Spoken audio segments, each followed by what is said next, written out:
하나님 아버지, 다니엘 기도를 통하여서 우리가 자녀를 위하여 기도합니다. 이 시간 특별히 자녀가 속해 있는 가정을 위해서 함께 기도합니다. 이 시간 하나님의 은혜로 우리 모든 가정들이 바로 세워질 수 있도록, 말씀 위에 세워지는 믿음의 가정이 될 수 있도록 주님 역사하여 주시옵소서. 이 모든 것에 감사드리며 예수 그리스도 이름으로 기도드립니다. 아멘. 예, 제 목소리가 조금 맛이 갔습니다. 제가 월요일부터 기도의 인도, 찬양 인도 하다 보니까 목소리가 갔는데 조금 이해해 주시고요. 그럴지라도 하나님께서는 동일하게 우리 모두에게 역사하실 줄 믿습니다. 오늘 말씀 제목은 하나님이 만드신 가정이라는 제목으로 말씀 나누도록 하겠습니다. 우리 말씀은 에베소서 5장 31절에서 32절 말씀입니다. 우리 함께 말씀 읽도록 하겠습니다. 그러므로 사람이 부모를 떠나 그의 아내와 합하여 그 둘이 한 육체가 될지니 이 비밀이 그도다. 나는 그리스도와 교회에 대하여 말하노라. 아멘. 예, 지난 시간에 제가 사탄이 가장 중점적으로 공격하는 대상이 가정과 자녀라고 하였습니다. 그리고 지난 시간에서는 사탄이 공격하는 자녀에 대해서 나누었습니다. 그래서 이번 시간에는 가정에 대해서 나누도록 하겠습니다. 사단이 이토록 가정을 공격하는 이유는 가정은 하나님께서 만드신 최초의 공동체이기 때문입니다. 하나님께서 가정을 먼저 만드셨을까요? 교회를 먼저 만드셨을까요? 성경에 보면 가정을 먼저 만드셨어요. 그래서 가정은 정말 중요한 공동체입니다. 하나님께서는 특별히 가정을 만드심으로 인간을 사람이라고 부르셨습니다. 즉 가정을 이룰 때야만이 인간이 뭐와 같다고요? 사람과 같다라고 하나님께서 말씀하시는 것입니다. 인간이 사람다운 삶, 인간다운 삶을 살기 위해서는 반드시 무엇을 이루어야 될까요? 가정을 이루어야 돼요. 성경 말씀대로 하면 가정을 이루어야 되는 것입니다. 근데 요새 너무 세상이 복잡해지다 보니까 많은 사람들이 결혼하지 않아요. 비혼주의가 나오고 독신주의가 나오고 또 결혼하더라도 애들을 낳지 않는 이런 사회 현상이 일어나고 있는데 이것은 성경적이지는 않은 것입니다. 사탄이 이렇게 가정을 공격하는 증거는 너무나도 많이 사회적으로 나타나고 있습니다. 작년에 부부의 세계라는 드라마가 있었다고 합니다. 저도 보지 않았는데 공중파 방송에서 나온 방송도 아닌데 종편 방송에서 나온 드라마임에도 불구하고 시청률이 무려 31.6%가 나왔대요. 내용은 부부의 삶을 묘사한 드라마였는데 그 안에 주제가 외도, 불륜 이런 거였어요. 근데 많은 사람들이 그 드라마를 보면서 현실과 너무 비슷하다고 말하면서 그 드라마를 본 것이에요. 실제로 조사해 본 결과 가정에서 애도와 불륜을 경험한 경우가 무려 24.2%라고 합니다. 4쌍 중에 한 쌍이 애도와 불륜을 경험했다는 것이죠. 이렇게 사단은 이 많은 가정을 흔들고 있습니다. 그로 인해서 많은 젊은 사람들이 결혼에 대하여 긍정적인 생각을 갖지 않아요. 그래서 결혼 전에 뭘 해야 된다고 생각해요? 반드시 동거를 해야 된다는 젊은이들이 늘어나고 있습니다. 또 결혼할 필요 없다, 그냥 동거만 해도 된다라고 생각하는 젊은이도 늘어나고 있어요. 거기다 더 나아가서 심지어 누구까지도 부부로 인정하자는 그런 움직임이 있어요. 동성애자도 부부로 합법화하자는 그런 법적 운동까지도 일어나고 있습니다. 그래서 이렇게 비용과 출산가 증가하고 있고요. 또 이혼이 증가해서 요새 새로 생긴 말이 있어요. 돌싱이라는 말이 생겼어요. 돌싱이라는 말이 무슨 말인지 아시나요? 돌싱? 돌아온 싱글이라고 해서 그런 말이 새로 생겼습니다. 이렇게 사단이 가정을 공격함으로 인하여 우리나라의 성문화가 많이 타락하게 되었습니다. 그것을 대표적으로 나타내는 사건이 엠번방 사건이라든지 이태원의 동성클럽 같은 경우가 우리나라의 성문화가 얼마나 타락했는지를 보여주는 대표적인 사건입니다. 이렇게 사단은 여러 가지 방법으로 가정을 공격하고 있어요. 가정을 흔들고 있어요. 가정을 파괴하고 있습니다. 그래서 통계에 따르면 우리나라의 두 가정 중에 한 가정이 이혼하고 있다고 합니다. 그만큼 사단의 공격은 효과적으로 우리 가운데 능력을 발휘하고 있습니다. 영향력을 발휘하고 있습니다. 그래서 우리가 먼저 알아야 될 것은 무엇이냐? 사단이 우리의 가정을 어떻게 흔들고 공격하는지를 우리가 알아야 됩니다. 최초로 사단이 가정을 파괴한 사건이 나오죠. 바로 뱀이 하와를 유혹함으로 인해서 가정이 파괴되는데, 그 말씀을 통해서 우리 사단이 우리 가정을 어떻게 공격하는지 한번 알아보도록 하겠습니다. 창세기 3장 4절에서 5절 말씀입니다. 우리 함께 읽어볼게요. 시작. 뱀이 여자에게 이르되 너희가 결코 죽지 아니하리라.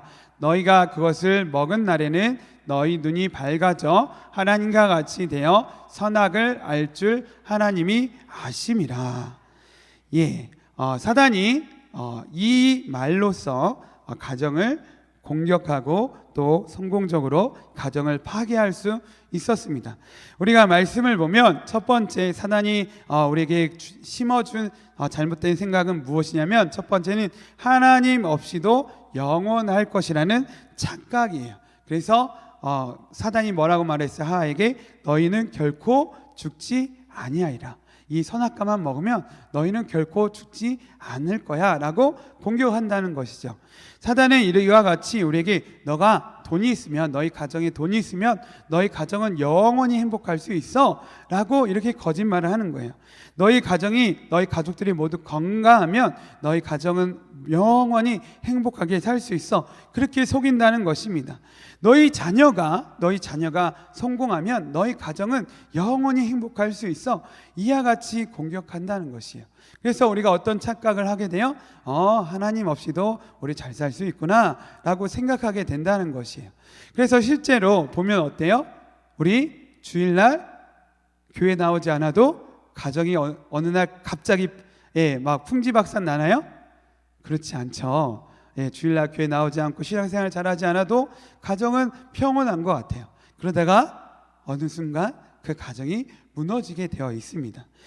이와 같이 사단은 거짓말을 하는데, 우리 하나님 말씀을 보면 하나님께서 뭐라고 말씀하시냐면, 여호와께서 집을 세우지 아니하시면 세우는 자의 수고가 헛되며 여호와께서 성을 지키지 아니하시면 파수꾼의 경성함이 허사로다. 너희가 일찍이 일어나고 늦게 누우며 수고의 떡을 먹음이 헛되도다. 그러므로 여호와께서 그 사랑하신 자에게 잠을 주시는도다. 시편 127편 말씀에 그렇게 말씀하셨어요. 하나님께서 집을 세우지 아니하시면 뭐라고요? 세우는 자의 수고가 헛되다고요.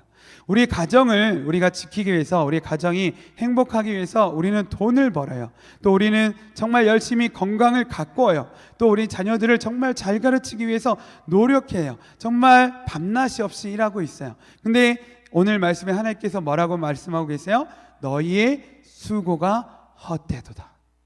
너희의 수고가 헛되도다. 돈, 건강, 자녀의 성공, 이런 것들이 가정을 세우는 것이 아니다. 누가 세운다고요? 하나님께서요. 하나님께서 세우신다고요. 그래서 하나님께서 심지어는 사랑하시는 자에게 잠을 주신다.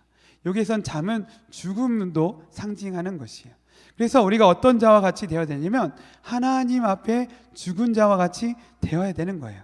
우리가 언젠가는 죽을 수 있다는 라는 그 진리를 우리가 지고 있어야 됩니다. 항상 생각하고 있어야 되는 것입니다. 하나님 안에서는 죽음도 축복이 되는 것이에요. 그것이 우리에게 행복을 오히려 줄 수 있는 것입니다. 그래서 우리는 하나님 없이도 영원할 것이라는 이 사단의 이 공격을 물리쳐야 합니다. 두 번째로는 사단이 무엇으로 공격하냐면 하나님보다 너희가 높아질 수 있다라는 교만함으로 공격합니다. 하나님이 없이도 너희가 이 가정을 잘 통제할 수 있고 너희 가정을 충분히 행복하게 만들 수 있다라고 이렇게 거짓말하고 있어요. 너희의 지혜, 너희의 지식, 너희의 건강을 통하여서 너희가 얼마든지 가정을 이끌 수 있다, 가꿀 수 있다라고 우리에게 거짓말하는 것입니다. 그래서 이 사단은 항상 우리에게 거짓말해. 너희가 하나님과 같이 되어 너희 가정에, 너희 집의 주인이 될 수 있어라고 말하고 있는 것이에요. 근데 우리의 가정의 주인은 누구세요? 하나님이세요. 하나님께서 가정을 창조하셨어요. 아담이 만든 게 아니에요. 그죠? 아담이 혼자서 가정을 만든 것이 아니에요. 하나님께서 아담에게 가정을 주신 거예요. 가정은 하나님께서 만드시고 하나님이 주인이시고 하나님이 통치하십니다. 우리는 절대로 하나님 앞에 교만하면 안 되는 것입니다. 세 번째로 이 사단이 무엇으로 또 거짓말하냐면 하나님의 사랑을 의심하게 됩니다. 사단이 무엇이라고 말하고 있어요? 너희 눈이 밝아져 선악을 알 줄 하나님이 아심이라, 이렇게 말하면서 하나님이 누구를 질투하신다고 그렇게 거짓말하고 있어요? 너희를 질투하실 거야. 너희를 경계하고 있어. 이렇게 말하고 있어요. 예, 말하고 있어요. 너희를 경계하고 너희를 질투하고 하나님 너희를 사랑하지 않아 라고 이렇게 거짓말하고 있어요. 그래서 하나님은 너에게 모든 것을 주시지 않아 라고 말하고 있어요. 봐봐, 다 주신다고 해놓고 선악과 주지 않았잖아. 하나님은 너희를 사랑하지 않아 라고 거짓말하고 있는 것이에요. 하지만 하나님은 우리 성경에서 무엇이라고 말씀하고 계세요? 우리에게 모든 것을 주시는 풍성한 사랑의 하나님이시다라고 말씀하고 계세요. 선악과를 왜 주지 않으셨을까요? 아담과 하와를 지키시기 위해서, 그들을 사랑하시기 때문에 주지 않으시는 거예요. 우리 원하는 것을 주지 않는다고 해서 하나님께서 우리를 절대 사랑하지 않으시는 것이 아닙니다. 근데 우리는 때로는 그것에 속아서 하나님이 우리를 사랑하지 않는구나, 우리의 가정을 사랑하지 않는구나, 우리의 가정을 돌보지 않는구나 라고 생각하게 된다는 것이죠. 이것이 이 사단이 우리의 가정을 파괴하는 공격 방법입니다. 우리 이 세 가지 거짓말에 철저하게 깨어있어서 속지 않아야 하는 것입니다. 우리가 이 거짓말, 세 가지 거짓말에 하나라도 속으면 우리의 가정이 파괴되게 되는 것이에요. 파괴된 가정의 특징을 한번 보도록 하겠습니다. 창세기 3장 12절 말씀 보도록 할게요. 아담이 이르되 하나님이 주셔서 나와 함께 있게 하신 여자, 그가 그 나무 열매를 내게 주므로 내가 먹었나이다. 예, 하나님이 계시지 않는, 하나님을 믿지 않는 가정의 가장 큰 특징이 무엇일까요? 남의 탓을 하는 것이에요. 저 불행은 너 때문이야. 너 때문에 내가 불행해. 너 때문에 내가 속상해. 내가 너 때문에 못 살아. 네가 완수지. 예, 하나님 없는 가정의 대표적인 특성이에요. 여러분의 가정은 어떠신가요? 혹시 서로 남의 탓을 하고 있나요? 너 때문에 내가 불행해. 혹시 이러진 않나요? 예, 이것은 하나님이 계시지 않는, 하나님이 다스리지 않는 가정의 대표적인 특성이에요. 두 번째로 죄로 인해서 파괴된 가정의 두 번째 특성은 무엇이냐면 창세기 4장 8절에 나옵니다. 가인이 그의 아우 아벨에게 말하고 그들이 들에 있을 때 가인이 그의 아우 아벨을 쳐 죽이니라. 심지어는 어떤 가정이 되는 거예요? 서로 원수 대적이 되어서 심지어 말로써, 행동으로써 죽이는 그런 가정이 되는 것이에요. 정말 있어서는 안 될 일들을 파국에 치달으는 그런 가정이 되는 것이죠. 사랑하는 가족임에도 불구하고 다른 사람들보다 상처와 모멸감을 주고, 또 같은 가족임에도 불구하고 질투하면서 분쟁하게 되는 것입니다. 이것이 사단이 심어준 죄로 인하여, 죄된 생각으로 인하여 파괴된 가정의 특성이에요. 그래서 우리는 정말 깨어서 기도해야 되는 거예요. 사단이 우리의 가정을 어떻게 할까요? 이 가인이 아벨을 죽이는 것과 같은 그런 가정이 되도록 계속해서 공격하고 우리를 속이고 우리에게 잘못된 생각과 감정과 마음을 넣어주는 거예요. 예, 그래서 우리가 정말 깨어서 기도해야 합니다. 또 우리 자녀들의 가정을 위해서도 함께 기도해야 하는 것이죠. 그래서 우리가 이런 파괴된 가정을 다시 회복하기 위해서 어떻게 해야 될까요? 해야 될까요? 우리 한번 그것을 살펴보도록 하겠습니다. 우리가 말씀을 보면 우리가 죄인입니다. 그래서 우리 삶 가운데 죄성이 나타나죠. 우리 집사람이 우리 아이들에게 부모를 공경하라 이렇게 하나님 말씀을 가르치면 아이들이 이 말을 어떻게 바꾸는지 아세요? 부모를 공격하라 이렇게 말을 바꿔서 장난이지만 그렇게 사용해요. 우리는 죄성을 가지고 있습니다. 그래서 하나님 말씀을 들어도 그 말씀을 우리는 바꿔버리는 그런 사람인 것입니다. 그래서 우리가 말씀을 통해서 우리가 어떻게 해야 우리가 구원을 받을 수 있는가, 우리의 가정을 하나님의 가정이 될 수 있는가 우리가 살펴보아야 합니다. 요한복음 5장 39절에 보면 너희가 성경에서 영생을 얻는 줄 생각하고 성경을 연구하거니와 이 성경이 곧 내게 대하여 증언하는 것이니라. 성경 안에 뭐가 있다고요? 영생이 있다고요. 성경 안에 구원이 있습니다. 근데 그 성경이 무엇을 말하고 있다고요? 예수님을 말하고 있다고요. 그래서 우리가 성경 말씀을 보면서 항상 무엇을 찾아야 돼요? 예수님을 찾아야 돼요. 예수님을 찾아야 우리가 성경 말씀을 제대로 아는 것이고 제대로 믿는 것입니다. 그래서 우리 성경 말씀이 무엇이라고 말하고 있습니까? 사도행전 16장 31절에 이르되 주 예수를 믿으라 그리하면 너와 내 집이 구원을 받으리라 라고 말씀하고 계세요. 주 예수를 믿으면 나만 구원을 받는다고요? 나만 구원을 받는다고요? 아니요. 주 예수를 믿으면 너와 내 집, 내 가정이 구원을 받을 것이다라고 말씀하고 계십니다. 그렇다면 우리가 주 예수를 어떻게 제대로 믿어야 우리와 우리의 가정이 구원을 받을 수 있을까요? 그것은 예수님께서 우리의 화목제물 되어 주셨음을 믿어야 하는 것입니다. 죄는 무슨 결과를 낳아요? 싸움과 분쟁과 죽음을 낳는 것이에요.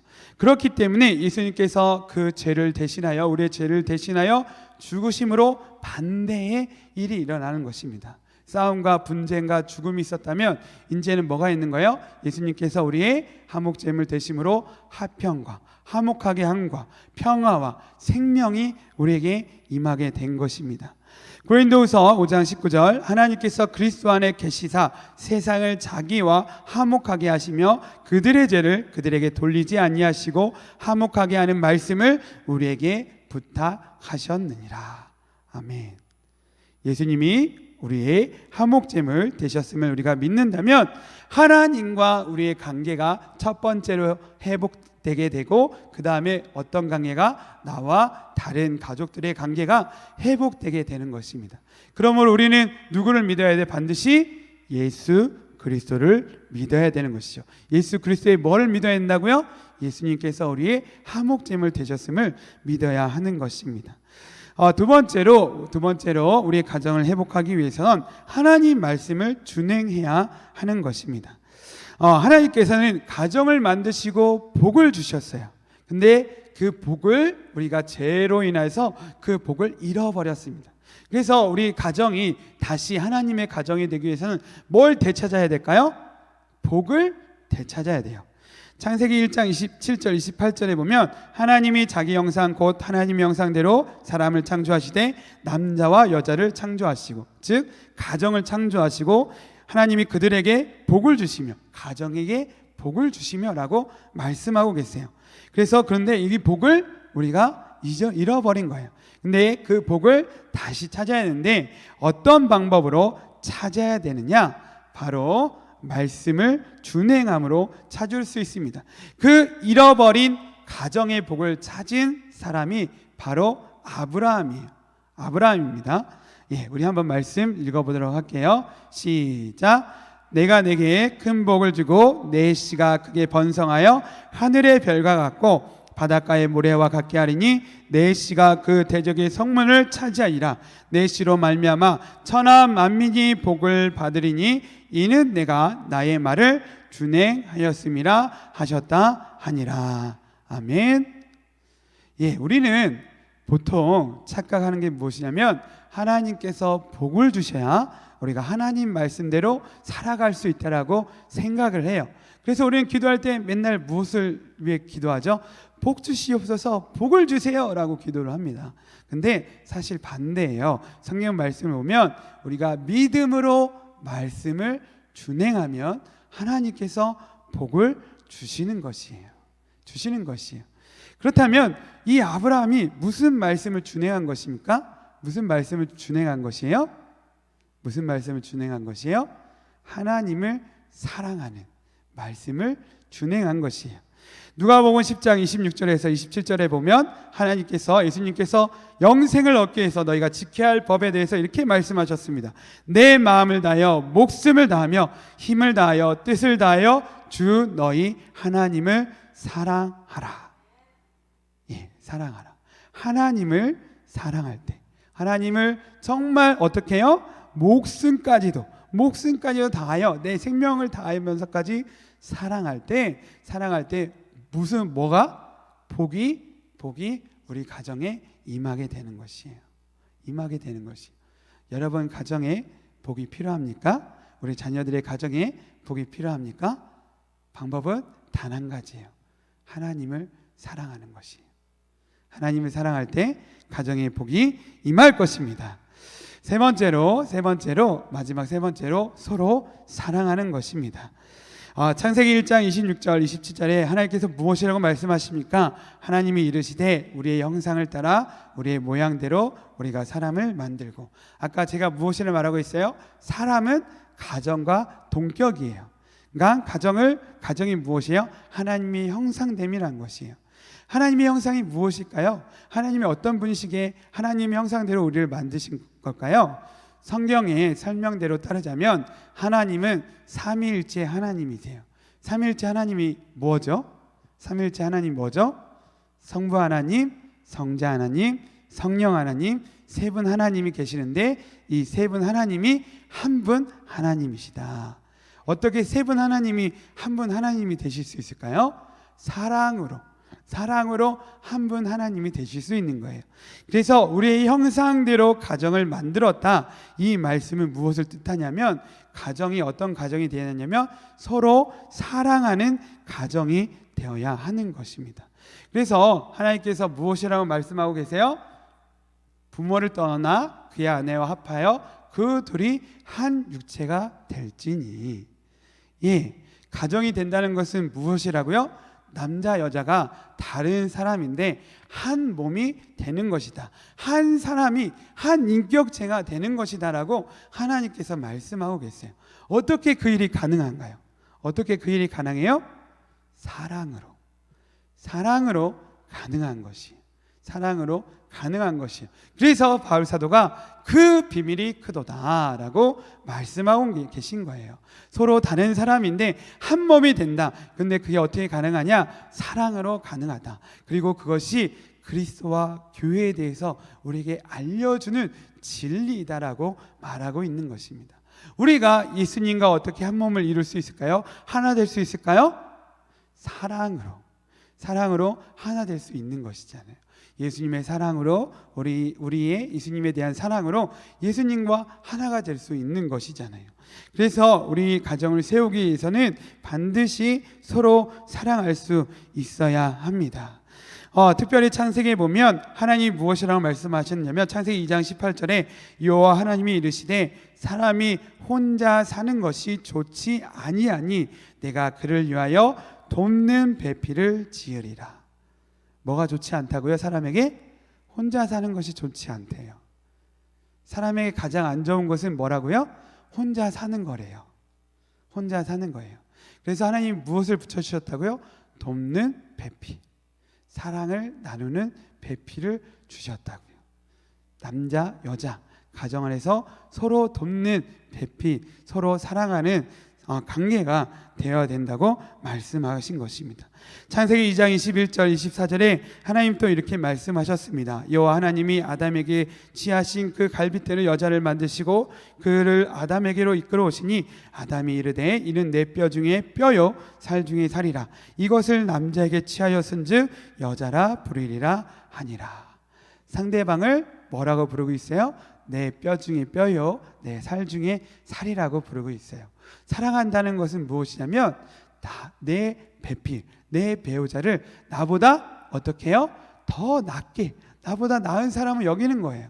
아담이 하와에게 뭐라고 말한 거예요? 내 뼈 중에 뼈요, 내 가장 잘난 부분의 뼈를 모아서, 내 가장 잘난 살을 모아서 만들어진 존재가 바로 당신입니다라고 그렇게 말하고 있는 거예요. 그래서 남자, 여자라고 이렇게 표현하고 있는데 이것은 히브리어로 보면 더 잘 표현되고 있는 것인데 이씨와 이씨한데 이 단어가 뭐냐면 여자가 이씨, 남자의 점 하나가 더 찍혀 있어요. 그래서 더 낫다는 거예요. 한 가지를 더 가진 존재라는 거예요. 그리고 당신이 있어야만 내가 존재할 수 있다는 것을 표현하는 말이에요. 예, 내가 이 세상에 어떻게 존재한다? 당신 때문에 내가 존재하는 거야. 당신 때문에 내가 의미 있는 사람인 거야 라고 이 아담은 말하고 있는 것입니다.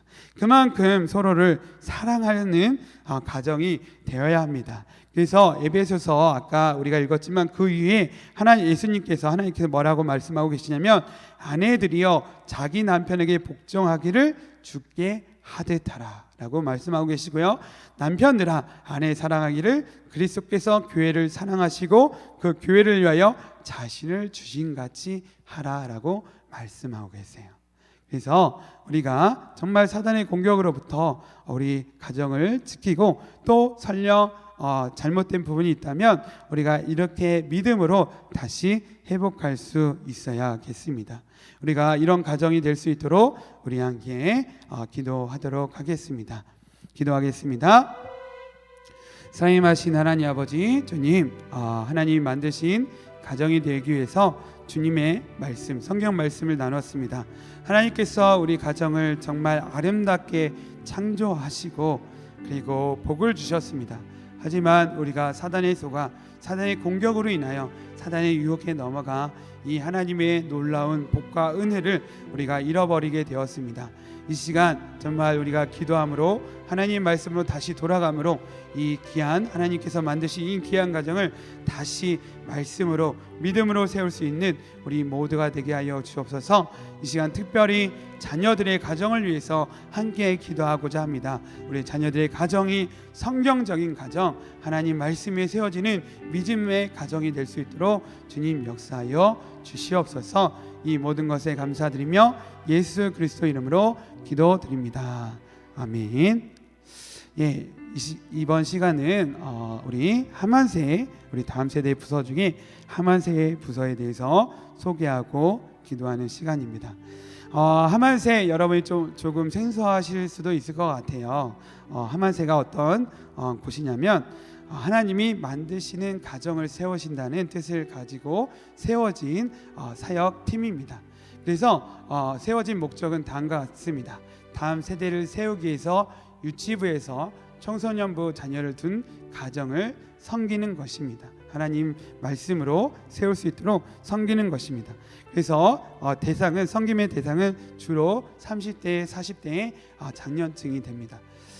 그래서 이 하만세가 어떻게 시작하게 됐냐면 우리 담임 목사님께서 2017년에 우리 30대, 40대 이 젊은 세대에 우리가 다시 세워보자 해서 계속해서 말씀하시고 이것을 추진하게 되셨어요. 그래서 3040의 모임이 생기게 되고 그 모임 가운데서 기도함으로 인해서 하만세가 2018년도에 조직되게 되었습니다. 그리고 2018년 11월에 처음으로 하나님이 만드신 가정 세우기라는 행사를 가지게 되어서 많은 전에 모이지 않았던 많은 젊은 부부들이 모일 수 있게 되었어요. 그리고 우리가 또 이 가정들을 세우기 위해서 블레싱 맘마미아 베이비 샤워라는 것도 하고 또 하나님의 맘스터치 어머니 기도회도 하고 또 아빠 밥상도 하고 여러 가지 교회 행사 가운데서 계속해서 이 젊은 가정을 섬겼습니다. 그런데 이렇게 계속 섬기는 가정 가운데서 정말 전에 알지 못했던, 서로 만나지 못했던, 교제하지 못했던 많은 가정들을 섬길 수 있었는데요. 안타깝게도 코로나로 인해서 이런 모임들이 이제 중단되게 되었는데 그럼에도 불구하고 우리 하만세 팀은 포기하지 않고 계속해서 기도하고 있었고요. 매주 기도하고 있었고 또 우리 크리스마스 기점을 해서 다시 그래도 우리가 사역을 해야 된다라고 해서 크리스마스 선물을 가지고 그 개별 가정을 다 찾아가 신방을 했고요. 또 이런 거리두기를 지키면서 베이비 샤워를 우리가 또 진행을 했고요. 또 우리가 그들을 더 잘 가깝게 만나기 위해서 꿈꾸는 마을 가운데 우리 하만세 팀이 목자로 들어갔습니다. 그래서 그들에게 계속 전화하고 문자 보내고 또 이번에 그들을 직접 대면으로 만나기 위해서 부활절 만나 도시락 신방을 통해서 그들을 만나려고 합니다. 그래서 우리가 했던 사역들 사진들을 보시면 다음과 같고요. 우리가 처음에는 그렇게 숫자가 많지 않았지만 우리 사진을 보시면 모이는 숫자가 점점 좀 하나님의 은혜 가운데서 점점 많아지게 되었어요.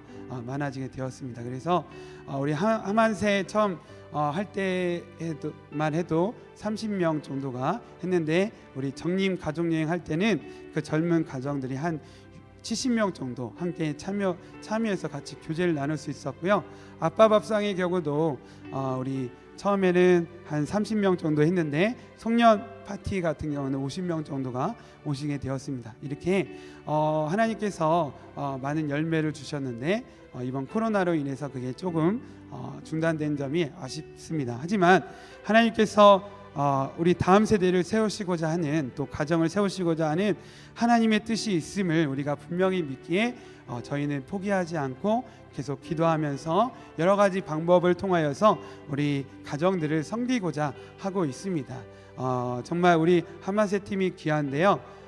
때로는 자신의 시간 또 자신의 물질까지도 아낌없이 내놓으면서 그렇게 섬기고 계세요. 그래서 여러분들이 많이 기도해 주시고 어떤 사역과 행사를 가질 때 많이 여러 가지 필요한 부분들을 도와주시면 감사하겠습니다. 그래서 우리 부활절 만나 도시락 이번에 계획하게 됐는데 이것을 위해서 많이 기도해 주시고요. 우리 기도 제목은 다음과 같습니다. 코로나19가 종식되어서 다음 세대의 코이노니아가 회복될 수 있도록 함께 기도해 주시고요. 가정이 말씀을 가르치는 자녀들에게 말씀을 가르치는 믿음의 가정이 될 수 있도록 함께 기도해 주시고요. 하만세 팀원 한 명 한 명 또 각 가정이 성령 충만함을 입어서 기쁨으로 이 사역을 잘 감당할 수 있도록 함께 기도해 주시고 마지막으로 부활절 만나 도시락 계획한 이 행사 가운데 하나님 영광 돌리는 귀한 사역이 될 수 있도록 우리 함께 기도해 주셨으면 좋겠습니다. 이 시간 우리 하만세 팀을 위해서 하나님의 가정을 세우는 귀한 사역을 감당하고 있습니다. 그 일을 통하여서 다음 세대를 세우는 귀한 사역을 감당하고 있습니다. 그 사역들을 잘 감당할 수 있도록 우리 함께 주여 외치고 함께 기도하겠습니다. 주여! 하나님 아버지, 주님 아버지, 이 시간 아버지 하만세 팀을 위해서 함께 기도합니다.